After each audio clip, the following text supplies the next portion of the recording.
पुणे नाशिक राष्ट्रीय महामार्गाच्या रस्त्यावर येणारं पावसाचं पाणी वाहून जाण्यासाठी कोट्यवधी रुपयाचा खर्च करून एक ड्रेनेज लाईन तयार करण्यात आलेली आहे। तुम्ही पाहू शकता या बाजूला की अत्यंत निकृष्ट दर्जाचं काम झाल्याचा आरोप स्थानिकांकडून केला जातोय। हे जे पाणी रस्त्यावर येते हे पाणी जाण्यासाठी कुठेही स्लोप दिलेला नाही किंवा हे पाणी वाहून जाण्यासाठी कुठे होल पॅच ठेवलेलं नसल्याने मोठ्या प्रमाणामध्ये रस्त्यावरती पाणी साचून राहते आणि या पाण्यामुळे वाहतुकीचा खोळंबा होतो। या नागरिकांना यातून मार्ग काढणं अवघड जाते।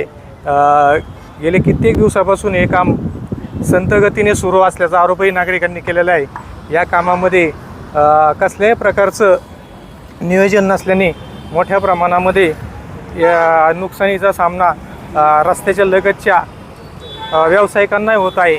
आपल्याशी बोलण्यासाठी काही व्यावसायिक आहेत आणि काही स्थानिक ग्रामस्थ आहेत।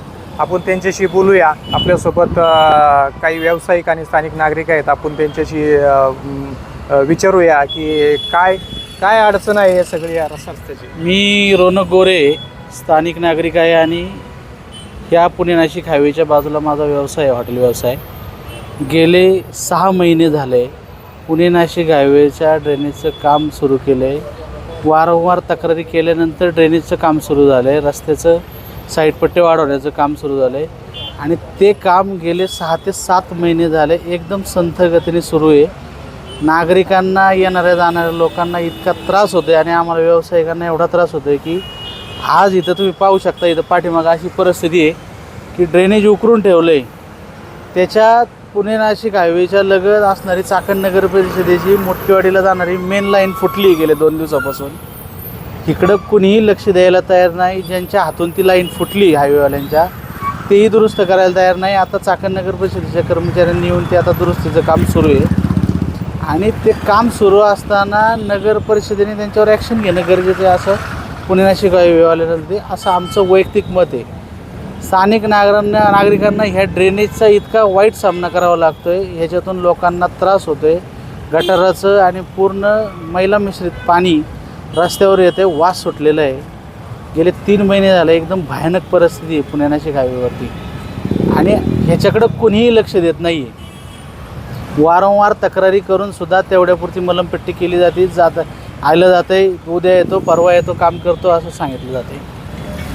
एकंदरीतच नागरिकांचं आहे की या मैला मिश्रित पाण्यामुळं नागरिकांच्या आरोग्याचा प्रश्न गंभीर झालेला आहे। आपल्यासोबत काही व्यावसायिक आहेत, त्यांच्याशी आपण बोलूया। काय अडचण आहे तुमच्या व्यवसायाला, काय प्रॉब्लेम होतो याच्यात? मी रोहन बिरदवडे बोलतो आहे। माझा असा प्रश्न आहे की झाले 4-6 महिने झाले इथं कंटिन्यू रोडचं काम चालू आहे। एवढा त्रास होतो की गिऱ्हाईक यायला मागत नाही आहे। एवढं पाणी साठतं आहे की एवढा घाण वास सुटतो, इथं एकही गिऱ्हाईक येत नाही आहे। एवढाच प्रश्न आहे माझा मोठा। या संदर्भात आपल्याशी बोलण्यासाठी कृती समितीचे सदस्य आहेत। तुम्ही काय सांगाल की कृती समितीच्या माध्यमातून हे काय लोकांना त्रास होतो यासाठी काय मागणी कराल तुम्ही? नमस्कार, मी कुणाल कड गेले अनेक वर्ष ट्रॅफिक मुक्त चाकण कृती समितीच्या माध्यमातून चाकणच्या ट्रॅफिक मुक्तीसाठी लढा देत आहोत। ज्या ठिकाणी आता आपण उभे आहोत हे ठिकाण काही नवीन नाही आहे। या ठिकाणी कायम पाण्याचा त्रास होत असतो आणि ड्रेनेजला मुळात सोय नाही आहे या ठिकाणी आणि सोय नसल्यामुळे जे आत्ता स्टॉर्म वॉटर ड्रेनचं काम नॅशनल हायवेच्या माध्यमातून चालू आहे ते इतक्या हळू गतीने चालू आहे, काम पटकन होत नाही आहे। मागे आपण पाहू शकतो पाईप वगैरे आणून ठेवलेत, पण त्या पाईप लेईंग करण्यासाठी सुद्धा त्यांना काय मुहूर्त मिळत नाही आहे।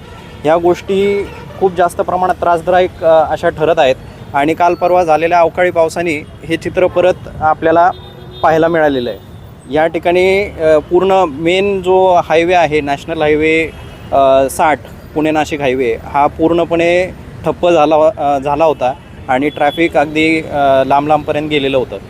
तर मुळात हा जो प्रश्न आहे, हे जे ठेकेदार आहेत RKC नावाची फर्म आहे आणि या फर्मला पहिले पुणे नाशिक हायवेच्या साईडचं जे जंक्शन डेव्हलपमेंटचं काम देण्यात आलं होतं, पण त्यांनी 40% बिलो टेंडर भरल्यामुळं त्यांना काय काम करणं शक्य झालं नाही त्या काळामध्ये आणि मग हे काम काढून घेऊन देवकर इन्फ्रा नावाच्या कंपनीला देण्यात आलं आणि पुढं याच काढून टाकलेली जी फर्म आहे RKC त्याच कंपनीला परत हे ड्रेन बांधण्याचं काम दिलेलं आहे. तर हे 40% बिलो जाऊन त्यांना काम करता येत नसेल तर त्यांना मुळात हे काम द्यायलाच नव्हतं पाहिजे. ज्या पद्धतीने त्यांचं काम चालू आहे, चाकणकरांना काय लवकर दिलासा मिळाला असं जाणवत तर नाही आहे. तच स्थानिकांच्या आणि कृती समितीच्या माध्यमातून असं सांगण्यात आलं आहे की जे काम ठेकेदारांना देण्यात आलेले ते ठेकेदारांच्या आवाक्याबाहेरचं आहे, त्यांना ते न परवडणारं आहे. त्यामुळं हे जे ड्रेनेज लाईनचं काम आहे ते पूर्ण होणं अशक्य दिसते आणि यातून नागरिकांची सुटका होईल असं वाटत नाही आहे. तरी पण नॅशनल हायवेनी, राष्ट्रीय महामार्गाने या अधिकाऱ्यांनी याकडे लक्ष देऊन याची दखल घेऊन तातडीने यावरती उपाययोजना कराव्यात अशी मागणी स्थानिक नागरिकांची आहे. LS मराठीसाठी चंद्रकांत मांडेकर, चाकण, पुणे.